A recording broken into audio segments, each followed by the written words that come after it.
Year Ayush class में आप सभी का स्वागत है। आज की क्लास में हम मेजरमेंट के बारे में पढ़ेंगे। मेजरमेंट क्लास 9 का पहला चैप्टर है। आज की क्लास में हम यूनिट के बारे में पढ़ेंगे। यूनिट का मतलब होता है इकाई। अब इकाई क्या है?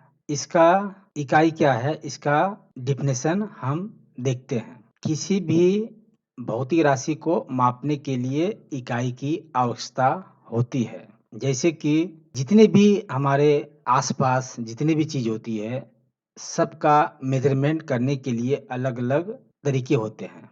जैसे कि अगर हम दुकान में जाते हैं, कोई सामान लेते हैं, तो उसके लिए जैसे चावल हुआ, चीनी हुआ, इसके लिए हम जो भी दुकानदार इस्तेमाल करता है, वो तराजू और बटखरे का होता है। लेकिन अगर वो हम दूध या तेल लेने जाते हैं, तो हमें लीटर का यूज़ करके दूध और तेल हमको दिया जाता है। तो सभी को मापने के लिए अलग-अलग तरीके होते हैं। अब देखते हैं कि मान लीजिए यहाँ पर हम 10 लिख दिए, तो 10 का मतलब क्या हुआ? इसको हम देखते हैं कि 10 ग्राम है, 10 किलोग्राम है, ये 10 सेकंड है, ये 10 महीने क्या है, ये हमें पता नहीं चल रहा। जबकि इसके पीछे में हम कुछ लगा ना दें। जैसे मान लीजिए यहाँ पर हम जी से ग्राम, यानी ये 10 ग्राम कहलाया। इसी 10 के पीछे हम अगर केजी को लगा दें, तो ये 10 किलोग्राम कहलाया, 10 केजी कहला जाएगा। इसी 10 के पीछे हम एल को लगा दें, तो ये क्या हो जाएगा? ये 10 लीटर हो जाएगा। इसी 10 के पीछे हम ए को लगा दें, तो ये एम्पियर हो जाएगा। इसी 10 के पीछे हम अगर एस को लगा दें, तो ये 10 सेकेंड हो जाएगा। इसी 10 के पीछे हम एन को लगा दें, तो ये 10 न्यूटन हो जाएगा, जो कि फोर्स के बारे में बात करता है। तो जो ये हम पीछे लगा रहे हैं, दैट इज ए यूनिट, यानी इसको मापने का तरीका, यानी क्या चीज हम इस्तेमाल कर रहे हैं उस चीज को मापने के लिए। जैसे मान लीजिए 10 को हम सेंटीमीटर अगर लगा दें, तो ये हमको कपड़े की बात कर रहा है। ये हमारे कोई ठोस चीज की बात कर रहा है, जैसे चावल हो गया, दाल हो गया। 10 लीटर की यानी कोई लिक्विड चीज का बात कर रहा है। एम्पियर करंट जान गए कि इसे इलेक्ट्रिसिटी को मापा जाता है। तो भिन्न-भिन्न प्रकार को मापने के लिए भिन्न-भिन्न इक्विपमेंट बोल्ट की आवश्यकता पड़ती है, जिसे यूनिट कहते हैं। अब हम बात करते हैं टाइप ऑफ यूनिट के बारे में। तो यूनिट यानी इकाई 2 प्रकार के होते हैं। एक हुआ फंडामेंटल यूनिट और दूसरा हुआ ड्राइव यूनिट। हिंदी में इसे मौलिक इकाई और व्युत्पन्न इकाई कहते हैं ड्राइव यूनिट को। इसका फंडामेंटल यूनिट में आता है वे इकाइयाँ जो स्वतंत्र अवस्था में होती है, जिसका आपस में कोई संबंध नहीं होता है। इसका मतलब ये है कि इसको एक एग्जाम्पल से हम समझ सकते हैं कि जैसे क्या हो गया, ये पेरेंट हो गया और ये चाइल्ड हो गया।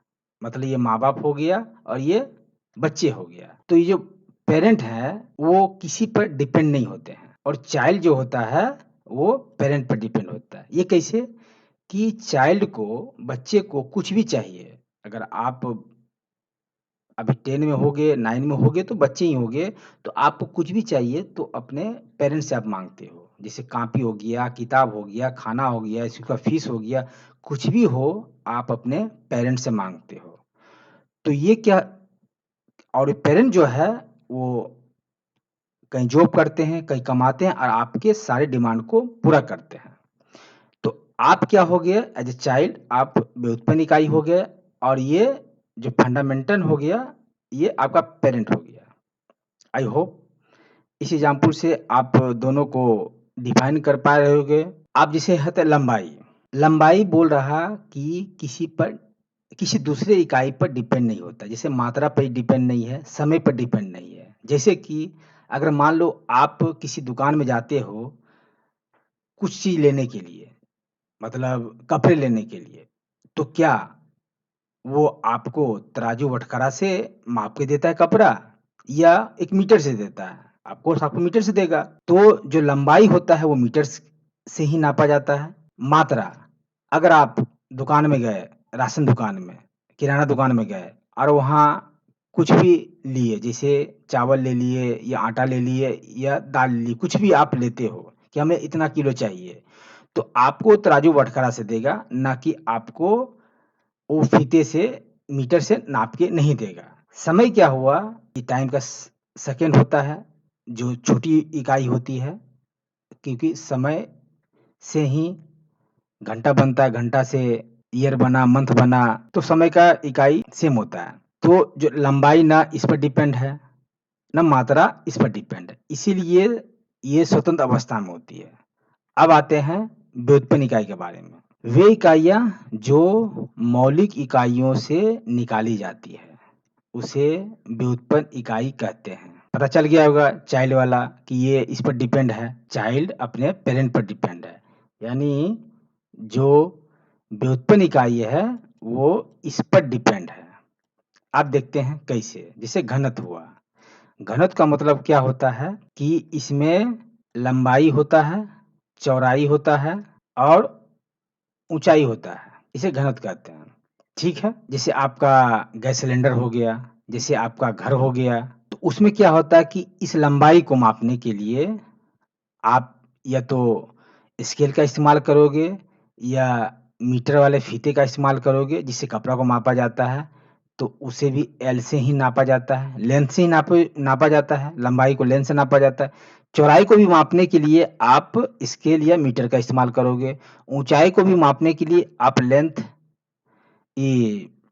स्केल या फीते का इस्तेमाल करोगे। इसीलिए तीनों को मापने के लिए लंबाई की आवश्यकता पड़ती है। तो ये क्या हुआ कि लंबाई भी एल पर डिपेंड है, चौड़ाई भी एल पर डिपेंड है और ऊंचाई भी एल पर डिपेंड। तो तीनों जो हुआ, एल क्या हुआ, ये मौलिक इकाई है, और ये सब क्या हुआ, ये एल पर ही डिपेंड है, यानी एल से ही इसको निकाला जाता है, इसीलिए इसे ड्राइव यूनिट कहते हैं। क्षेत्रफल भी उसी होता है कि लंबाई गुने चौड़ाई, तो लंबाई को एल से नापा जाता है, चौड़ाई को भी एल से नापा जाता है। अब आगे देखते हैं CGS is system of measurement. आगे देखते हैं सिस्टम ऑफ मेजरमेंट। इसका मतलब ये होता है कि हमारे पूरे वर्ल्ड में, सारे संसार में सबको मापने के लिए एक पद्धति बनाई गई है। इसे 3 भागों में बांटा गया है। इसे सीजीएस सिस्टम कहते हैं पहला को, दूसरा को एमके सिस्टम कहते हैं और तीसरा को एसआई सिस्टम कहते हैं। सीजीएस सिस्टम का फुल फॉर्म होता है सेंटीमीटर, ग्राम एंड सेकेंड। मतलब इसका अगर ओवरऑल आपको हम एग्जाम्पल समझाना चाहें कि अगर इंडिया में हो, अगर यहाँ पर कोई सामान आप परचेज करते हो, या तो कोई राशन का सामान हो या तो कोई कपड़े का सामान हो, और वो उतना ही चीज, जैसे 1 किलो आप अगर यहाँ पर चीनी लेते हो, शुगर लेते हो, और वही 1 किलो चीज अगर आप जाके अमेरिका माप लेते हो, तो दोनों का वजन एक होगा, क्योंकि वहां पर भी यही ग्राम का पद्धति चल रहा, इंडिया में भी यही ग्राम का चल रहा, और दूसरे चीन भी आप चले जाते तो वहां पर भी वही पद्धति चल रहा कि आपको 1 केजी कुछ मांगोगे, चीनी मांगोगे, चावल मांगोगे, तो आपको उसी तराजू से तौल के दिया जाएगा, और उसका वजन अगर इंडिया के बटखरे से तौलोगे तो वो सेम होगा, अमेरिका से भी सेम होगा, चीन से भी सेम होगा, सबका सेम होगा। अब इसे देख लेते हैं। लंबाई की मौलिक इकाई सेंटीमीटर, मात्रा एंड ग्राम, समय की सेकेंड है। यही बताया गया है कि जो सेंटीग्राम का सेंटीमीटर है, मात्रा यानी ग्राम का मात्रा है, यानी किसी मास को मापा जा रहा है। मास मतलब होता है कि कोई वस्तु कितनी जगह घेरती है, और समय को सेकंड से मापा जाता है। दूसरा आता है एमकेएस, यानी मास केजी सेकेंड। ये भी है कि अगर मीटर है, जैसे मान लो यहाँ पर एक छोटी इकाई की बात किया सेंटीमीटर, यहाँ पर वो मीटर, यानी सेंटीमीटर से बड़ा मीटर होता है। जो केजी हुआ वो किलोग्राम हो गया, यहाँ पर मात्रा का ग्राम था, यहाँ पर मात्रा का किलोग्राम होगा। समय का वही सेकंड हुआ। जो एसआई यूनिट होता है वो साइंटिफिक, जो साइंटिस्ट लोग होते हैं वो इसका यूज करते हैं मापने के लिए। आगे हम देखते हैं कुछ और फिजिकल क्वांटिटी को मेजरमेंट करने के लिए कि क्या-क्या उसके लिए किया जाता है। ये जो है आपका पेपर का कटिंग है, मतलब पेपर का कटिंग मतलब आपके बुक का कटिंग है, जिसको मैं यहाँ पर लगाया हुआ हूँ। इसमें देखते हैं कि यहाँ भौतिक राशि है, यहाँ पर उसका मात्रा है और यहाँ पर उसका संकेत है। संकेत मतलब होता है उसका किससे डिनोट किया जाता है। जैसे लंबाई को हम बताए हैं, इसका मतलब लेंथ होता है। इसको मीटर से मापा जाता है। अब मीटर को पहला वर्ड हम एम ले लेते हैं, इसका संकेत ये हो गया। मात्रा को किलोग्राम से मापा जाता है, इसको केजी से डिनोट किया जाता है। समय को सेकंड से मापा जाता है, इसको एस से डिनोट किया जाता है। टेम्परेचर को, जो तापक्रम होता है, उसको केल्विन से मापा जाता है, उसको के से डिनोट किया जाता है।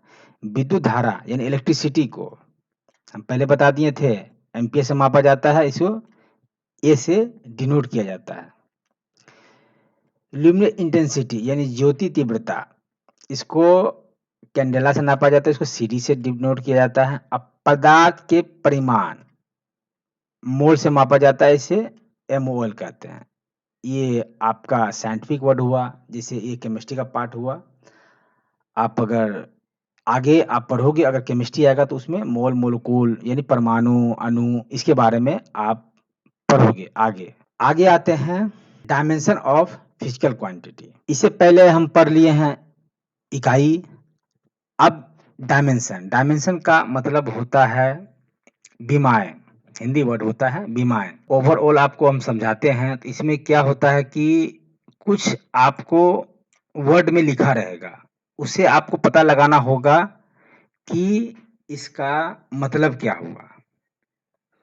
अभी हम कुछ ये ज़्यादातर आपको, जैसे कोई क्वेश्चन पूछ दिया आपको, उसमें आपको काम आएगा। तो भौतिक राशि की प्रकृति की व्याख्या उनकी विमाओं की सहायता से किया जाता है। ये जो आप देख रहे हो, इसे कोष्टक कहा जाता है, यानी ये इस तरह से होता है, इस तरह से होता है, और यहाँ पर लिखा रहता है। जैसे यहाँ पर लिखा है ना MLT-1, ये आपको दिखाते हैं कि ऐसे कैसे आया।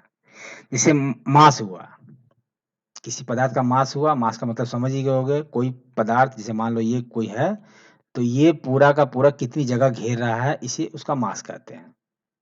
ठीक है। लेंथ को इसी तरह कोष्टक में एल से डिनोट किया गया, टाइम को इसे टी से डिनोट किया गया। अब एग्जाम्पल समझते हैं कि यहाँ पर वेलोसिटी है, तो वेलोसिटी का हिंदी वर्ड होता है वेग। माने कोई अगर चलना स्टार्ट करता है, तो ये तो चाल कहते हैं, ये तो वेग कहते हैं। उसका होता है डिस्प्लेसमेंट बटा टाइम, ये बटा है, डी बटा डिस्प्लेसमेंट बटा टाइम है। डिस्प्लेसमेंट का मतलब होता है कि विस्थापन, और टाइम का टी हो गया, टाइम तो जान ही सेकंड होता है। यानी डिस्प्लेसमेंट हो गया, जैसे यहाँ से कोई स्टार्ट किया चलना और यहाँ तक चला गया, दैट इज ए डिस्प्लेसमेंट। यानी जब यहाँ पर ये कोई होगा, वो रुका होगा, जब यहाँ से यहाँ तक गया, तो यहाँ तक जाने के लिए अपने पैर से गया होगा, चाहे कुछ गाड़ी से गया होगा। यहाँ से यहाँ तक जब पहुँचा, तो जब वो चलना स्टार्ट किया, तो उसमें वेग आया, वेलोसिटी आया, और टाइम लगा। बिना टाइम के तो यहाँ से यहाँ नहीं पहुँच सकता है। वेलोसिटी का बराबर क्या हो गया, ये वेलोसिटी का बराबर क्या होगा, यहाँ से यहाँ तक जाना कुछ टाइम लगा, इसे हम वेलोसिटी कर रहे हैं। विस्थापन और टाइम, तो ये यहाँ डिस्प्लेसमेंट हो गया और बटा टाइम हो गया। अब जो है यहाँ से यहाँ तक जाने को हम किससे मापेंगे, मापने के लिए क्या इस्तेमाल करेंगे, या तो स्केल का इस्तेमाल करेंगे, या तो वो मीटर का इस्तेमाल करेंगे, जिससे कपड़े नापा जाता है। तो उसके लिए उसका क्या आता है, एल आता है। लेंथ से ही नापेंगे ना, मास से तो नापेंगे नहीं, तराजू बटके से नापेंगे नहीं, और समय तो है ही। तो क्या होगा, डिस्प्लेसमेंट का यहाँ पर एल हो गया, यहाँ पर देखते हैं डिस्प्लेसमेंट का एल हो गया। अब बटा ये जो टाइम है इसको टी इसी तरह लिख देते हैं। अब आगे देखते हैं कि ये जो एल है ये इसी तरह रहा, और जो टी जब ऊपर जाएगा तो ये -1 में हो जाएगा। इसको घेर देते हैं, जिसे कोष्टक बोले थे ना कि डायमेंशन यानी विमायों को कोष्टक से लिखा जाता है। अब देखोगे कि ये टी को स्पेशल मान के चलता है कि यहाँ पर 1 है, ठीक है। और ये जब भी ऊपर जाएगा, बटा के ऊपर जाता है, तो ये जो प्लस है ये माइनस में चेंज हो जाता है। इसको इस प्रकार भी लिख सकते हैं, ये लिखा हुआ m0 l और t-1। m0 का कहने का मतलब है कि इसमें जो वेलोसिटी है इसमें मास नहीं है, इसलिए इसको 0 कर दिया, पावर 0 कर दिया। l मतलब यहाँ +1 है, और t-1 का मतलब क्या हुआ कि ये वाला जो t नीचे था, बटा के नीचे था, वो ऊपर गया। इसको इस तरह से लिख सकते हो या इस तरह से लिख सकते हो, दोनों का बात बराबर है। आगे देखते हैं कि कुछ डायमेंशन और देखते हैं कि और क्या-क्या होता है। जैसे कि ये भी आपके कटिंग है आपके बुक का, इसको समझाते हैं आपको। क्षेत्रफल के बारे में बता दिए, क्या हुआ, जैसे क्वांटिटी क्षेत्रफल, इसको लंबाई इंटू चौड़ाई से डिनोट किया जाता है। तो हम बताए थे कि लंबाई को भी एल से नापा जाता है, लेंथ से नापा जाता है, और चौड़ाई को भी एल से नापा जाता है। यानी ये एल और ये एल दोनों इंटू आया, दोनों आया, और ये एल स्क्वायर हो गया, ठीक है। इसको आप इस प्रकार भी लिख सकते थे, m0 l2 एंड t0। इसको इस प्रकार की, यानी m नहीं है इसमें, l सिर्फ है, और t भी नहीं है, टाइम भी नहीं है। उसी प्रकार आयतन वॉल्यूम बता दिए थे, लंबाई गुने चौड़ाई गुने ऊंचाई, ये आपका मैथ का है। आप मैथ मतलब वहां पर आप देख सकते हो कि वहां वॉल्यूम वहां सब आएगा। लंबाई को भी एल से डिनोट किया गया, चौड़ाई को भी एल से डिनोट किया गया, और ऊंचाई को भी एल से डिनोट किया गया। इसको दिखा देते हैं, एल से, लंबाई को भी एल से डिनोट किया गया, तो ये तीनों मिलके एल क्यूब हो गया, ठीक है। चलिए वेग अभी बताएं, विस्थापन बटा समय, यानी एल ऊपर आ गया, यानी विस्थापन को, यानी यहाँ से यहाँ तक को जाने में एक समय लगा, वेग लगा, यानी यहाँ से यहाँ की दूरी विस्थापित हुआ, यानी एक जगह से दूसरी जगह गया, वहां कुछ समय लगा, तो इस दूरी को एल से डिनोट करेंगे, और टाइम लगा इसे टी से डिनोट करेंगे। तो फिर बताए थे कि ये टी जब ऊपर जाएगा तो ये t-1 में कन्वर्ट हो जाएगा। त्वरण यानी एक्सीलरेशन, यानी वेलोसिटी में त्वरण का मतलब ये होता है कि वेलोसिटी यानी वेग में परिवर्तन की दर को त्वरण कहते हैं, एक्सीलरेशन कहते हैं। जैसे कि अगर कोई गाड़ी, कोई बाइक है, चाहे कोई 4 व्हीलर गाड़ी है, अगर वो स्टार्ट होता है तो स्पीड उसका कम होता है, और जैसे ही थोड़ा समय बीतता है कि उसका स्पीड इंक्रीज हो जाता है। तो क्या हो रहा है कि ये कांस्टेंट वेलोसिटी नहीं चल रहा, माने एक समान वेलोसिटी नहीं होता है। कभी अगर कुछ ट्रैफिक आ गया तो अपना वेग कम कर लिया, फिर बढ़ा दिया, तो ये बार-बार क्या हो रहा है, वेग में उसका परिवर्तन हो रहा। कभी कुछ स्पीड से चल रहा, कभी कुछ वेग से चल रहा, तो ये क्या हो रहा कि समय के साथ इसके वेग में परिवर्तन हो रहा। इसी को हम एक्सीलरेशन कहते हैं, त्वरण कहते हैं। तो वेग में कब हो रहा, समय के साथ इसमें परिवर्तन हो रहा। इसको देख लेते हैं, वेग का क्या हो गया, इसी को लिख देंगे, ये लिख दिया LT-1 लिख दिया, इसी को लिख दिया वेग के बारे, और टाइम का t हो गया। अब क्या हुआ कि L तो इसे रह गया, और t जो क्या हुआ कि ये एक ऊपर गया। अब पहले से -1 था, यहां दिखाते हैं, L t पहले -1 था, और ये t ऊपर गया, ये भी -1 हो गया, ये दोनों मिलके -2 हो गया। ठीक है, आई होप समझ सक रहे होगे। फोर्स, यानी बल। बल क्या होता है? किसी चीज पर अपना बल लगाना, मतलब किसी चीज को धक्का देना या किसी चीज को उठाना। हम बल लगाते हैं ना, ये तो कुछ धक्का देने के लिए या किसी चीज को उठाने के लिए। तो क्या हुआ कि अगर मान लो हम किसी चीज पर बल लगाते हैं, मान लो ये कोई अलमीरा है जिसमें कपड़े भी रखा जाता है, और यहाँ पर कोई फोर्स, कोई आदमी है, चाहे आप वो फोर्स लगा रहे हो, ये आगे की ओर जाएगा। तो ये जो अलमीरा है कोई मास का बना हुआ है, तो मात्रा हो गया, त्वरण हो गया। यानी इसमें वेलोसिटी में परिवर्तन आएगा, क्योंकि हम बताए थे ना, जो गाड़ी वाला एग्जाम्पल बताए थे कि ये जैसे ही गाड़ी स्टार्ट होती कम स्पीड पे होती और फिर अचानक स्पीड बढ़ती है। तो जब आप फोर्स लगाते जाओगे, एक समय ऐसा आएगा कि ये आगे घिसकना स्टार्ट करेगा। तो जैसे ही घसना स्टार्ट करेगा, इसका स्पीड थोड़ा सा बढ़ जाएगा। तो क्या हुआ इसमें, इसके वेलोसिटी में परिवर्तन आ रहा है, और फिर हम धक्का देते जाते हैं तो और इसका स्पीड बढ़ के थोड़ा सा आगे घिसक जाता है। तो मात्रा का क्या हुआ, m हो गया, और ये त्वरण का क्या होगा, इसी चीज को यहाँ पर लिख दिया गया है। तो इसका m हो गया ये वाला, और त्वरण का LT-2। तो बल का हो जाएगा कोष्टक में MLT-2। अब आते हैं घनत्व, डेंसिटी। इसका हो गया मात्रा बटा आयतन हो गया। यानी कोई घनत्व का मतलब हो, वो बता दिए थे आपको, जिसे गैस का सिलेंडर हो गया। तो जो गैस का जो सिलेंडर होता है, उसमें जो गैस भरा जाता है, उस गैस का कोई मास होता है, कोई वजन होता है, और आयतन मतलब वो कितनी जगह घेर रहा। तो यहाँ पर मात्रा का हो गया m, और आयतन का हो जाता है आपका, यहाँ पर लिख लीजिए, ये LQ है। तो इसको हम देखते हैं, m ऊपर हो गया और ये LQ आया यहाँ आयतन का, यही आयतन का यहाँ पर लिख देंगे LQ। यही फिर ऊपर जाएगा तो L-3 हो जाएगा। ठीक है। प्रेशर, ये जो आपको ये दिया गया है वो थोड़ा सा रॉन्ग दिया गया है, इसको हम करेक्ट करवा देते हैं। दबाव क्या हुआ कि बल बटा क्षेत्रफल। यानी अगर मान लो कि किसी चीज पर हम कोई दबाव डालते हैं, हाथ से ही डालते हैं, मान लो कोई डेस्क है, कोई मेज है, इसमें दबाव डालते हैं, तो जो फोर्स लगता है वो कुछ क्षेत्रफल पर लगता है।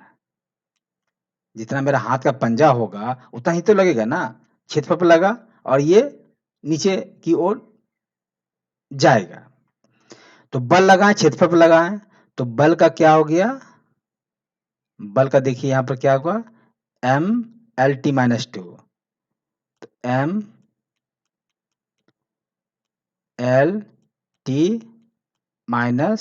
हो गया, -2 है।